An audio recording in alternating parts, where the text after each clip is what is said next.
Bonjour, nous nous retrouvons pour une nouvelle vidéo Chameleon Pen et cette vidéo va vous indiquer la marche à suivre pour recharger la chambre de mélange de votre Chameleon Pen. Dans une vidéo précédente, je vous avais montré comment recharger le marqueur et nous avions rechargé le YG3 qui est l'une de mes couleurs préférées. Donc aujourd'hui, nous allons recharger sa chambre de mélange. Souvenez-vous que toutes les mines sont remplaçables, la mine pinceau, la mine ogive et la mine de la chambre de mélange. Vous les trouvez en vente sur notre site chameleonpens.fr. La solution qui se trouve dans la chambre de mélange est essentiellement la même solution que celle des marqueurs et le kit contient les mêmes éléments. Un encrier de 25 ml très stable et idéal pour travailler en toute sécurité.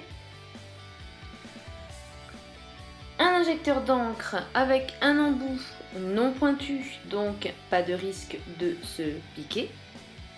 Et enfin, un mode d'emploi qui vous indique la marche à suivre. Tout d'abord, protégez bien votre plan de travail pour éviter de l'abîmer. Alors, un vieux calendrier, quelques feuilles de papier, des choses qui ne craignent rien feront tout à fait l'affaire. Nous allons donc faire étape 3. Nous allons venir retirer la mine avec une pince.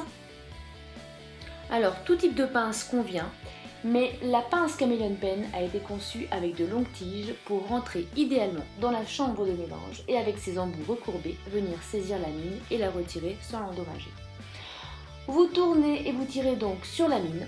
Voilà comment on l'enlève. Nous allons ensuite venir recharger notre compartiment.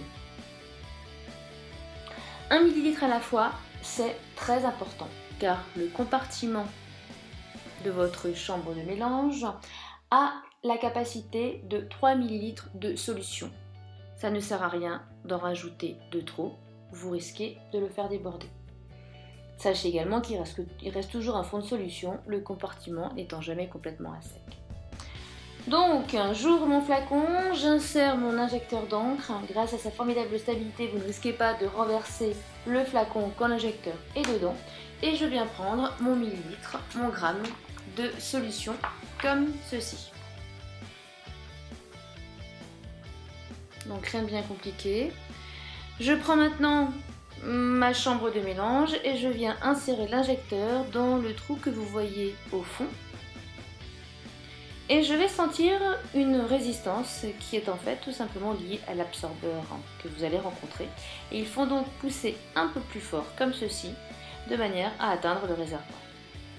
Il ne reste plus, voilà, qu'à pousser le liquide qui se trouve dans l'injecteur, de manière à ce qu'il aille dans le réservoir. On enlève l'injecteur et il ne reste plus qu'à positionner la mine. Donc de nouveau, les longues tiges de la pince Chameleon Pen permettent de bien l'insérer.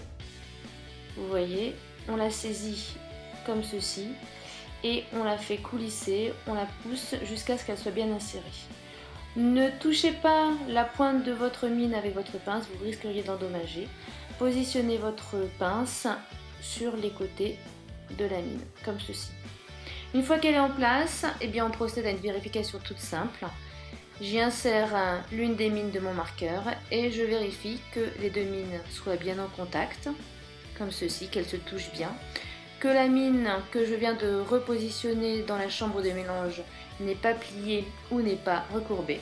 Et voilà, vous voyez, rien de bien compliqué à recharger le réservoir de la chambre de mélange. Il ne reste plus qu'à nettoyer l'injecteur